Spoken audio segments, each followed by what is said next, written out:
turn it up, let it start. From block to block, we snatching hearts and jacking marks. And the for all those motherfuckers that swearing to God that they doing something, that they touching something, that they being something. Y'all niggas ain't shit.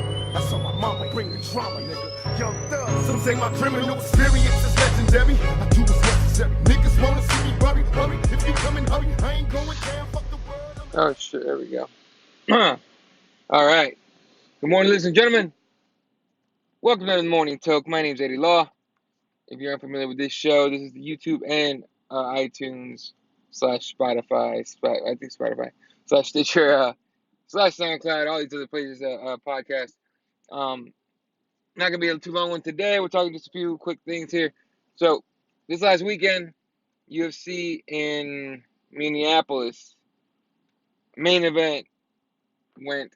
I mean, just like most people expected, right? President Ngannou is a monster.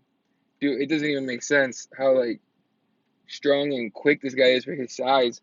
Strong makes sense. Quick is just like holy shit. But can't deny this man in the title shot, putting out JDS the way he did. First of all, to come out with some massive leg kicks. I mean, I'm assuming the game plan was definitely. I mean, to me, it was definitely to chop up that lead leg and totally, deny JDS's boxing, right?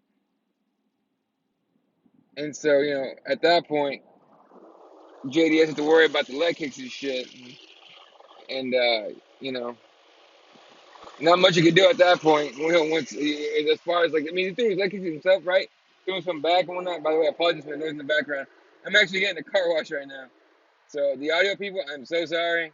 I really apologize. I'll be out of this thing in a minute here, but the for JDS to get knocked out the way he did, I don't think it says very much about his age or anything. He used to really take way more damage. I mean, you guys remember the wars with Kane, and other fights that he had against heavy hitters, but definitely, the age is definitely a factor.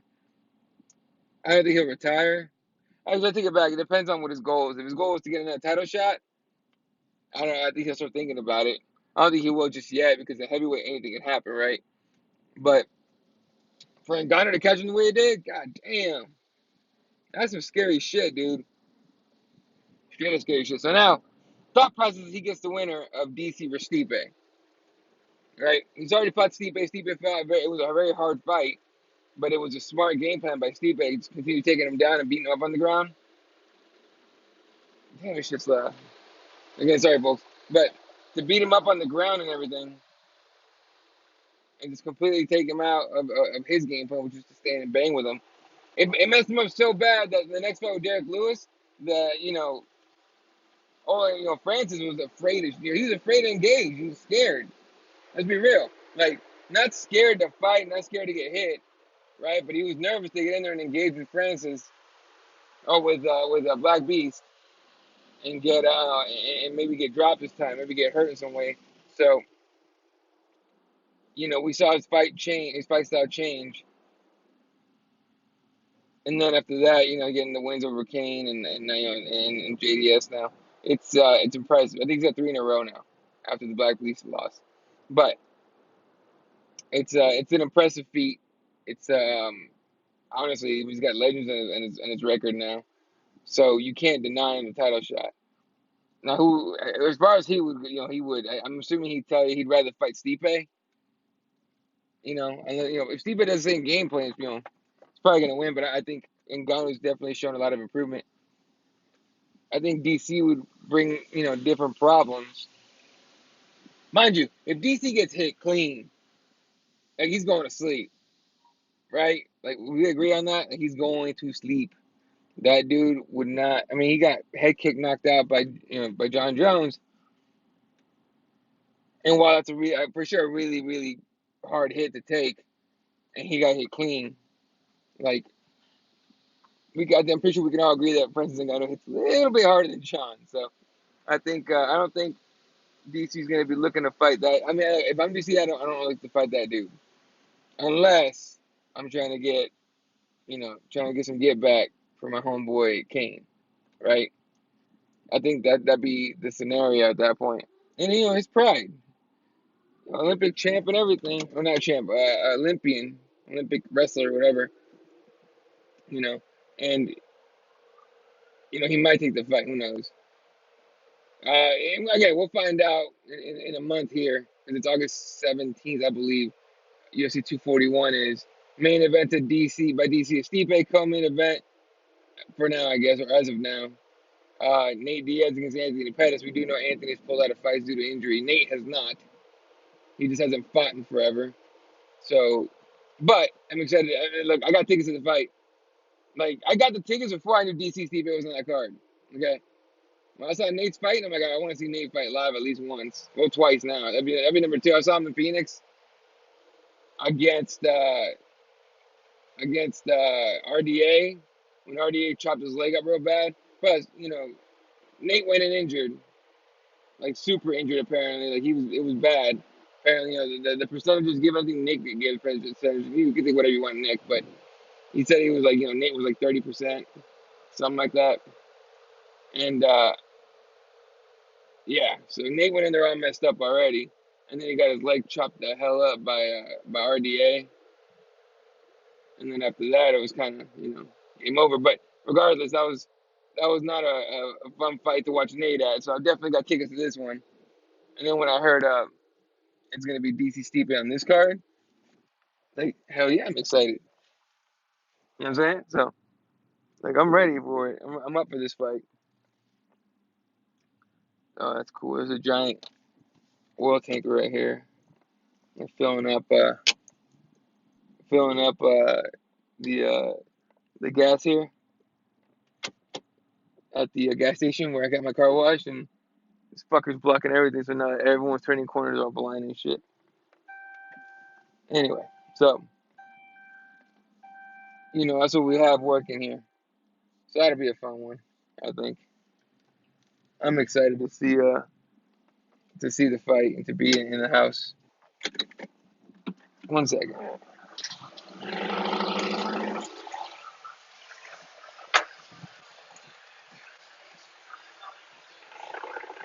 Welcome to the sounds of Phoenix, Arizona, folks. Temperature right now about 90, 95. You never know. Let me check on that. 85. I'm back. Temperature's 85. All right. That should be enough for the noise, folks. All right. So Stipe JDS gets knocked the fuck out by Ngannou. Ngannou pretty much has a title shot now. And then what else we have? I don't think anything, and to me, anything else is like super, note in that one. But yesterday was the start of NBA free agency. And if you don't like NBA or other sports other than MMA, I apologize, but I'm a huge fan. Honestly, besides the playoffs when the Suns are in it, this is my favorite time of the year. It's free agency.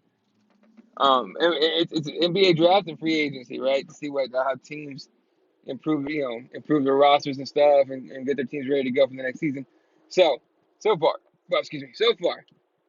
expected, but the biggest news was Kyrie Irving and Kevin Durant going into the Brooklyn Nets together. Now everyone's like, "Holy shit, power is changing the East." Not yet. They got a year to get the shit together, right? They got one full year to get the shit together and challenge for the East. Right now, the Raptors are still the favorites because they have a shot at Kawhi. But if we're really talking about favorites in the East, it's going to be Giannis and the Bucks, right? They did lose Malcolm Brogdon to, I think it's the Pacers, I think. They lost Malcolm Brogdon and I think somebody else, but I think they kept everybody else. So all in all, still the same team, pretty solid. What else? Kyrie Irving and Kevin Durant to the Nets.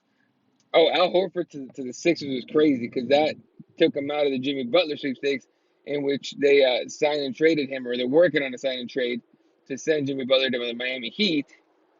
That trade was supposed to include Goran Dragic, and apparently not going to happen. So now the Miami Heat are scrambling to find a trade partner for Goran, because they told him like, "Oh, you're going to Philly, or you're going to whatever." I don't know exactly where he's going, but you're leaving. And then they go, you know what? Never mind. It didn't work out, and you kind of can't fucking do that. Not that you can't do that, but it's very hard to repair that relationship. So now they're working with Goran and the management to get him out of there.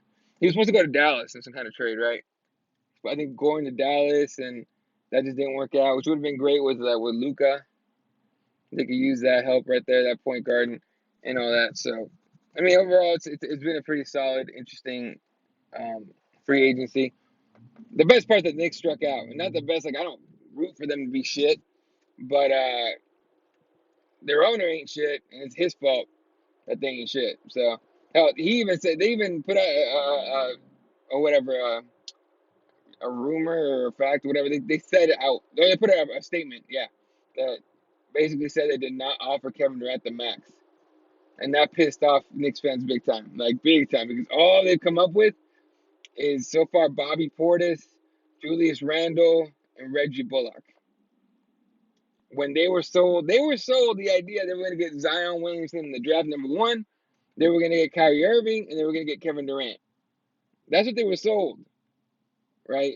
That's why when you're PR for a team, you shut the fuck up, right? Like you don't. It's like when you get a player, for example, like Jimmy Butler's going to Miami. You know what Miami's not gonna do? They're not gonna hype up the crowd and be like, "We're going to the playoffs, fucking title town now," and all that shit. They're not. They're just gonna fucking play it out, and see what happens. The Lakers, they got LeBron. They were playing up like they were gonna win a title right away, right? Like when the Suns traded for Shaquille O'Neal, I was at the game where he didn't play. It wasn't the game that he played first, but I was at the game where he stood up in the suite with the owner. He stood up in the suite with the owner and pointed to his ring finger, like we're getting a ring here, and we didn't even get to the conference finals. I don't think with Shaq. So let me promising shit, okay? But if you think teams have nothing to do with with the hype, right? Of we're getting Zion, KD, and Kyrie, you're out of your mind. They love that shit because it gets people excited about their team. It gets people to buy tickets and jerseys and shit. Okay, so anyway, so those are some of the big names that went today. This week really, but today we're still waiting on Kawhi Leonard, whether he's going to go to the Clippers, the Lakers, the Raptors. I think the Knicks are out.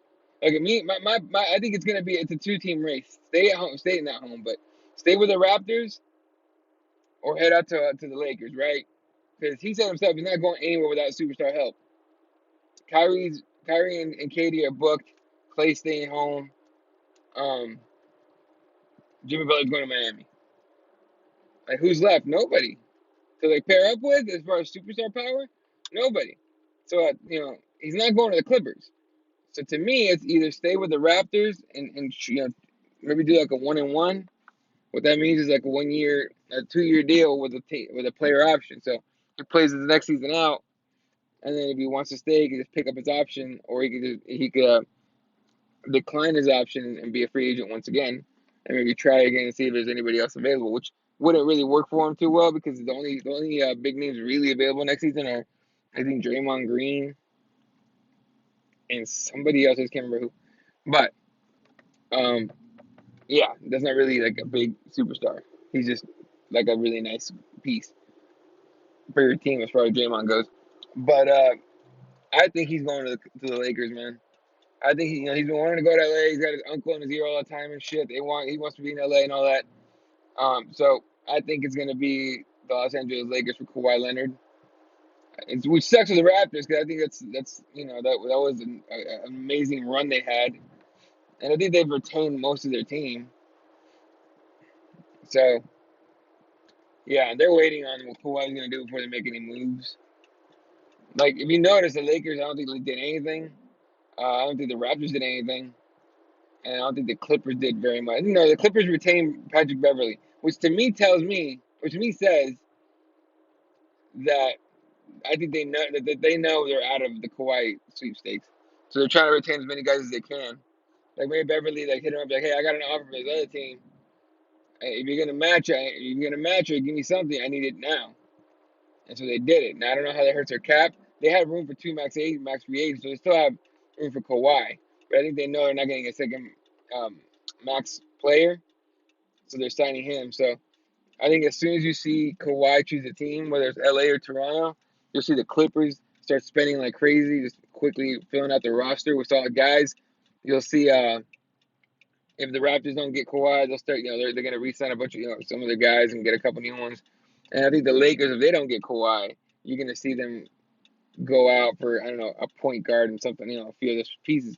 Now the Golden State Warriors fucked that all up by working out a signing trade with the Nets for D'Angelo Russell, who they wanted, and so they're kind of out of that one. My Phoenix Suns, meanwhile, are talking to Kelly Oubre for on an extension, which I hope they do. And who knows how much they're trying to pay him, or how much he wants. And we got Ricky Rubio, point guard. Now everyone's shitting on the move and everything, because they again, selling the your fan base on something doesn't work well. Teams put out rumors. That's how they nudge things to happen a little bit. It doesn't make things happen all the time, but it'll nudge them sometimes, and that nudges enough to get it done. And so the thought process was that D'Angelo Russell's a really good friends with Devin Booker.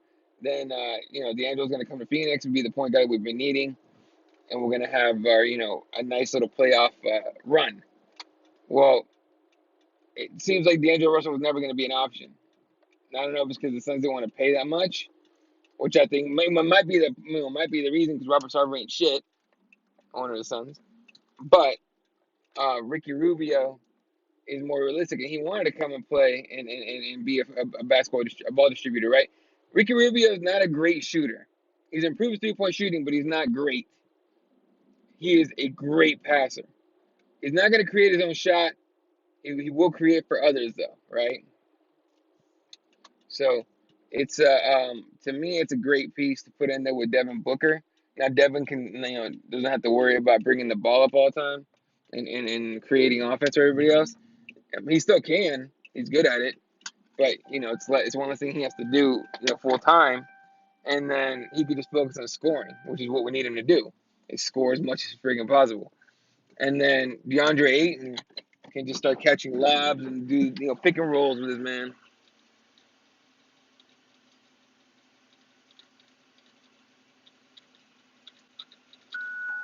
Anyway, but he can get pick and rolls with this man, so that'd be great. So I'm not super excited. I'm more wary than anything of the move. But if it works out, hey, fuck it, Maybe we can make a run at a playoff spot at least. I think we're gonna be, if we make the playoffs, we'll be the very last seed. But I think it's gonna be hard with the lack of defense, first of all, and obviously we had to mesh new head coach Monty Williams, who I think is gonna get the most out of Ricky Rubio. I think Monty's smart enough to know, all right, we gotta run as fast as we can. Run, maybe almost like the 7 seconds or less offense that we used to do with Mike D'Antoni. So, anyway, yeah, sorry I talked NBA talked your ear off. What else we got as far as MMA goes? I can't think of anything else. So, I think UFC 239 this weekend. John Jones against Thiago Santos, and then Amanda Nunes against Holly Holm. Someone was asking me which one has a bigger chance of being upset. I think Holly Holmes has a better chance of beating Amanda Nunes than Thiago Santos has of beating John Jones. So, I don't know. We'll see. I'm gonna figure out, maybe I do a pre-fight show for that one, like a special show. Anyway, all right, folks. I'm gonna head out. Shout out to SpicyPros.com, the main sponsor for this podcast, and shout out to Rep the World. Oh, sorry, SpicyPros.com. We have a giveaway set up. Just putting out feelers of how people want to do this and shit, and see how interested everybody is. And then once they're in, and once we see plenty of interest, we're gonna put out the details. It's gonna be something like follow the Twitter and the Instagram account, and then leave a comment on an Instagram post that's and or a Twitter post, just to see who's interested, and we'll do random pick from that one. It might be, I think, three or four sampler cases. I'm not 100% sure. I think it's 3 though. But yeah, we do that. Anyway, Represent just dropped a whole lot of stuff like yesterday. I immediately picked myself up a hat and a Represent Jiu-Jitsu shirt. Legit shit. If they make a poster, I'm picking that up. That Represent Jiu-Jitsu poster would be legit. That'd be legit. I would do that. I would get that. But anyway, go to repthewarriors.com. Get yourself some Represent gear. Supports us. Get yourself some new threads. And do your thing, folks. All right. I'll catch you guys tomorrow. Y'all have a wonderful day, depending on where you are on the planet. Or no, wait. I'm so out of it right now. I'm on weekend. Anyway, good morning, good evening, good night, depending on where you are on the planet. Catch you guys tomorrow.